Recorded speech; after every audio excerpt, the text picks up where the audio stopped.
So next आते हैं हमारे रेशनल नंबर। तो अगर हम बाय डेफिनेशन जाएं तो ये क्या है, which can be represented in the form of fraction, मतलब जिसको हम फ्रैक्शन की फॉर्म में लिख सकें, यानी कि पी अपॉन क्यू की फॉर्म में लिख सकें।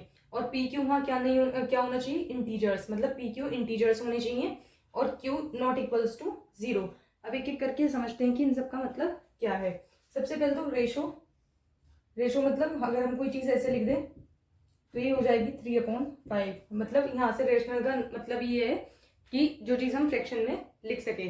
अब इसमें आता है P upon Q. P upon Q का मतलब क्या है, लाइक 3/5, 8/9, ये सब क्या है, पी अपॉन क्यू फॉर्म में है। और जो इसमें पी और क्यू है ये सब क्या है, इंटीजर्स है। इंटीजर्स मतलब पॉजिटिव भी हो सकते हैं, नेगेटिव भी और जीरो भी।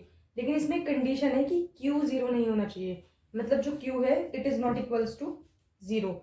अब क्यू जीरो क्यों नहीं होना चाहिए, इसे थोड़ा सा हम समझेंगे।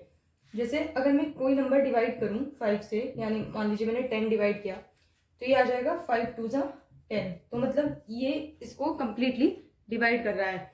लेकिन अगर क्यू डिनोमिनेटर में आ जाए और मैं इसको डिवाइड करूं, मान लीजिए यहाँ पे मैंने 5 ही ले लिया, तो उसके बाद अगर मैं यहाँ पे 1 लिख दूं क्वोशंट में, तो तब भी मेरा यहाँ पे क्या आ जाएगा, जीरो आएगा। अगर मैं यहाँ पे 2 लिखती हूँ तब भी मेरा जीरो आएगा, क्योंकि जीरो की जब मैं मल्टीप्लाई 2 से करूंगी तो जीरो आएगा। अगर मैं 3 से करूंगी, यहाँ पे 3 लिख दूं मैं, तब भी जीरो की मल्टीप्लाई 3 से करूंगी तो कितना आएगा, जीरो। मतलब मैं जीरो की मल्टीप्लाई किससे भी करूंगी तो वो क्या आएगा, मेरा जीरो ही आएगा। तो आपको लगता है ये एक तरह से अनडिफाइंड हो गया, मतलब मैं डिफाइन ही नहीं कर पा रही हूँ कि मुझे यहाँ पे क्या आना चाहिए। यहाँ पे मुझे पता था कि 2 आएगा और यहाँ पे 10 आ जाएगा, 5 2 10। हमने इसकी जब मल्टीप्लाई से की थी तो 10 आ गया था और मेरा रिमाइंडर क्या बचा, जीरो। लेकिन मैं यहाँ पे तो किसी भी नंबर को यहाँ पे लिख दे रही हूँ तो उन सबसे क्या मिलेगा मुझे, जीरो। मतलब ये अनडिफाइंड है, तो इसलिए हम क्यू को यहाँ पे जीरो नहीं लिखते। अगर मैं एक बच्चे से पूछूं कि मैं यहाँ क्या लिखूं कि मेरा जीरो आ जाए आंसर, तो वो बता देगा आप 1 लिख लीजिए। किसी दूसरे से पूछो तो वो ये बोल सकता है 50 लिख लीजिए। अगर मैंने यहाँ 50 लिख लिया तब भी यहाँ पे जीरो ही आना है, क्योंकि 0 × 50 जीरो ही आएगा। तो इसलिए क्यू जीरो के इक्वल नहीं होता, क्योंकि इसमें बहुत सारी वैल्यूज आ जाएंगी, ये चीज अनडिफाइंड है। और अगर अब मैं पूछूं आपसे कि -5, -2, -3 क्या ये सब रेशनल नंबर है, तो बिल्कुल हाँ, क्योंकि हम इनको ऐसे लिख सकते हैं अपॉन 1 में, तो ये आ गया हमारा पी अपॉन क्यू की फॉर्म में। और जो पी अपॉन क्यू की फॉर्म में होता है वो होता है रेशनल नंबर। और हम पी अपॉन क्यू से क्या समझ सकते हैं कि हम ऐसे तो लिख सकते हैं 0/1, लेकिन हम 1/0 नहीं लिख सकते, क्योंकि मैंने अभी आपको समझाया कि हम जीरो डिनोमिनेटर में क्यों नहीं लिखेंगे। हम ऊपर 0/1 लिख सकते हैं, मतलब ये हमारा एक रेशनल नंबर है। अगर मैं ऐसे लिख दूं 0/1 तो ये एक रेशनल नंबर है। लेकिन मैं वहीं पे कुछ ऐसा लिख दूं डिनोमिनेटर में 0, तो ये एक रेशनल नंबर नहीं है। अब नेक्स्ट है रेशनल नंबर के दो टाइप्स होते हैं, यानी ये टर्मिनेटिंग होते हैं और नॉन टर्मिनेटिंग एंड रिकरिंग। तो सबसे पहले टर्म्स को समझते हैं। तो टर्मिनेटिंग क्या होता है, टर्मिनेटिंग मतलब होता है जब कोई चीज़ एंड हो जाती है, मतलब टर्मिनेट हो जाती है। जैसे मैं यहाँ पे अगर एग्जाम्पल लूँ तो मैंने लिखा 1/2, और मैं अगर इसको 2 से डिवाइड करूँ 1 को, तो मेरा आंसर आ जाएगा 0.5। मतलब आंसर डेसिमल में है, लेकिन वो उसको कंप्लीट वहाँ पे डिवाइड कर पा रहा है, मतलब 5 से आगे मेरा आंसर नहीं जा रहा है। तो ऐसी वैल्यूज हमारी टर्मिनेटिंग डेसिमल होती है। नेक्स्ट है नॉन टर्मिनेटिंग एंड रिकरिंग। अब टर्मिनेटिंग का मतलब एंड हो जाना, और नॉन टर्मिनेटिंग का मतलब जो एंड नहीं हो रही है, और रिकरिंग का मतलब है रिपीट हो रही है बार बार। जैसे अगर मैं एग्जांपल लूँ तो 1/3। अब 1/3 को जब मैं डिवाइड करूंगी तो मेरा आंसर आएगा 0.3333, और ये आगे इनफिनाइट तक जा सकता है। तो नॉन टर्मिनेटिंग आप देख सकते हैं एंड नहीं हो रहा है, और रिकरिंग मतलब बार बार एक ही चीज रिपीट हो रही है, 333 ऐसे रिपीट हो रहा है। तो ऐसे नंबर्स हमारे non terminating and recurring decimal में आएंगे।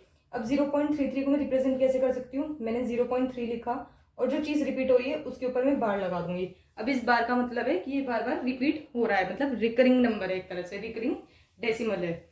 तो ये हमारे दो टाइप होते हैं रेशनल नंबर्स के।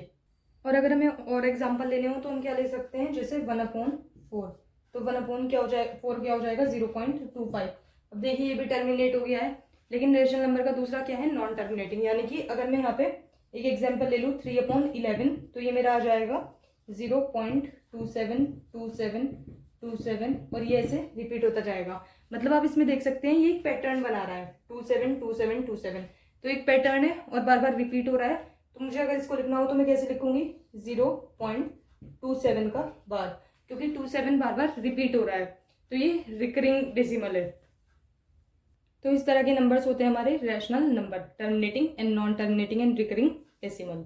नेक्स्ट आता है हमारा इरेशनल नंबर। तो इरेशनल नंबर कौन से होते हैं? जिनको हम रिप्रेजेंट नहीं कर सकते पी अपॉन क्यू की फॉर्म में।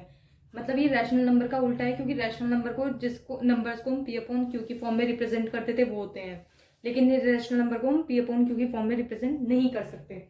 और ये नॉन टर्मिनेटिंग और नॉन रिकरिंग होते हैं। हमने रैशनल में क्या पढ़ा था कि टर्मिनेटिंग और रिकरिंग होते हैं, लेकिन इसमें है नॉन टर्मिनेटिंग, मतलब जिनका कोई एंड नहीं हो रहा है और ना ही वो रिपीट हो रहे हैं। नॉन रिकरिंग का मतलब ना ही रिपीट हो रहे हैं। अब जैसे मैं एग्जांपल ले लूँ, कोई एक नंबर लिख दूँ ऐसे 0.1010000002।